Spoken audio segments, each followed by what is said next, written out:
Have you ever taken a photo and thought, why doesn't this look the way I thought it would? Maybe it's too dark, too blurry, or the background is too distracting. The secret to nailing your pictures every time lies in understanding how to adjust your camera settings based on what you're shooting. In this video, I'll show you how to choose the best settings for any situation, whether it's action, portraits, landscapes, or night photography.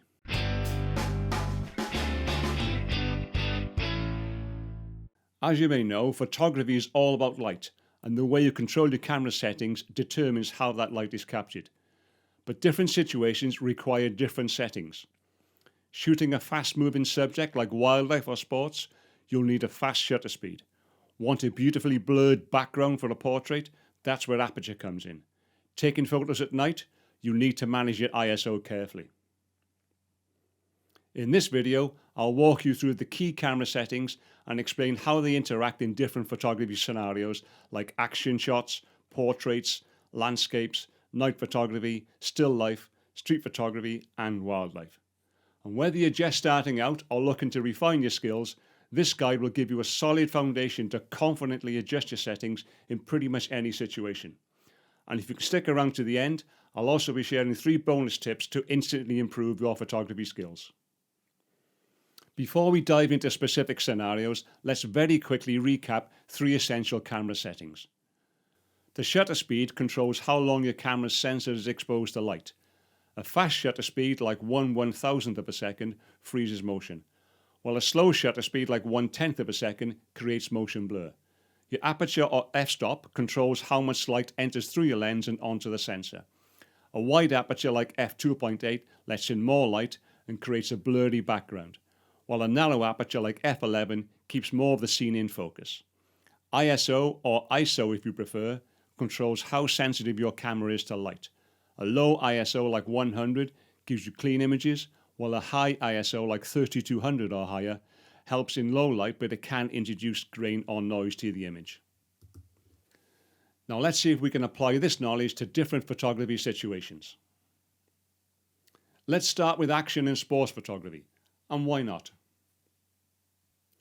For this genre, you're going to need a fast shutter speed, say 1/1000th of a second or so. I would suggest a mid-range aperture, such as f4 to f5.6, and the ISO setting would really depend on the light conditions in any given situation. I would also suggest using continuous autofocus and burst mode for action shots, because that'll likely improve your chances of getting some keepers. For portrait photography, I would say your shutter speed could be anywhere between 1/125th of a second to 1/500th of a second. Ideally, you would want your aperture to be wide, say f1.8 or f2.8, or otherwise the widest your lens will open up to. This gives a beautiful background blur known as bokeh and really helps highlight your subject. When taking portraits, focus on the subject's eyes for sharp, engaging images, and ideally you should focus on the eye nearest the camera. It's all about the eyes, as they say. For landscape photography, your shutter speed would typically be slower, say 1/30th of a second, or lower if you're using a tripod. Keep a narrow aperture, anywhere from f8 to f16 to get as much of the scene in focus as possible, and ideally ISO 100 for a nice clean file. I would suggest that for landscape photography that you should ideally use a tripod to help with carefree framing and composing your image. And definitely to avoid blur caused by camera shake when you're using slow shutter speeds. Oh, and why not use manual focus, save battery power?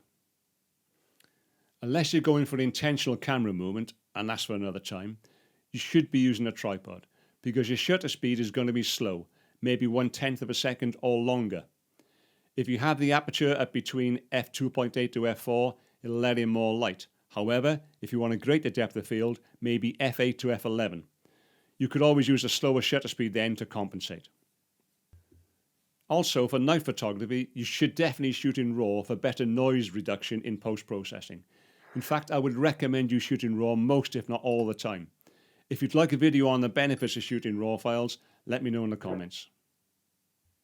For still life and product photography, the shutter speed will vary depending on how much light is available, because your priority here will be to have a narrow aperture, say f8 to f11, and a low ISO, at 100 ideally for clean images.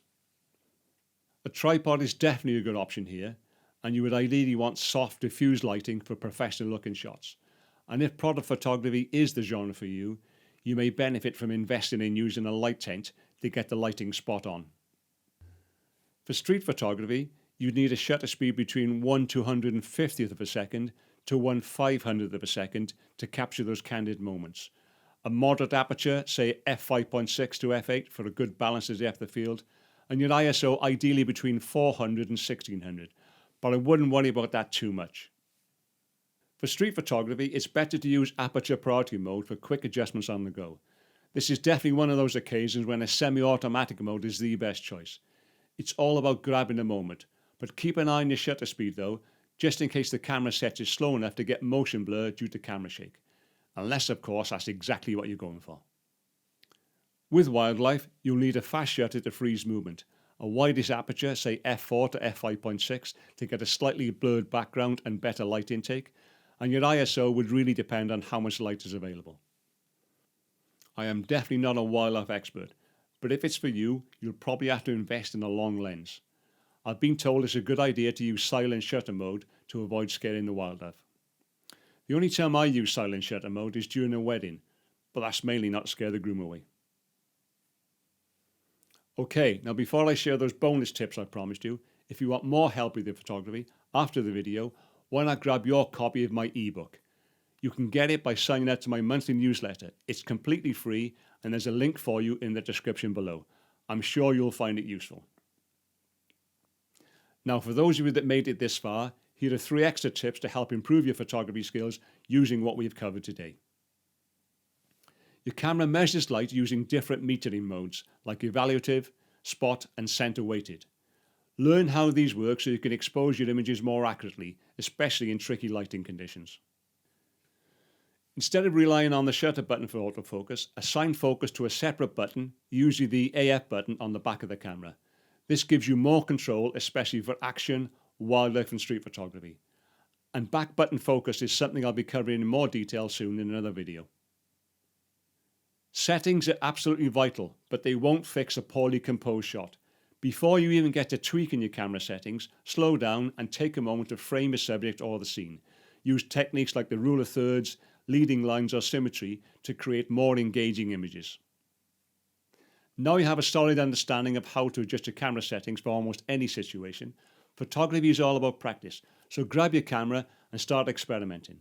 If you found this video useful, give it a like, subscribe for more on photography education, and let me know in the comments what type of photography you love the most. Thanks for watching, take care, and I'll see you in the next one.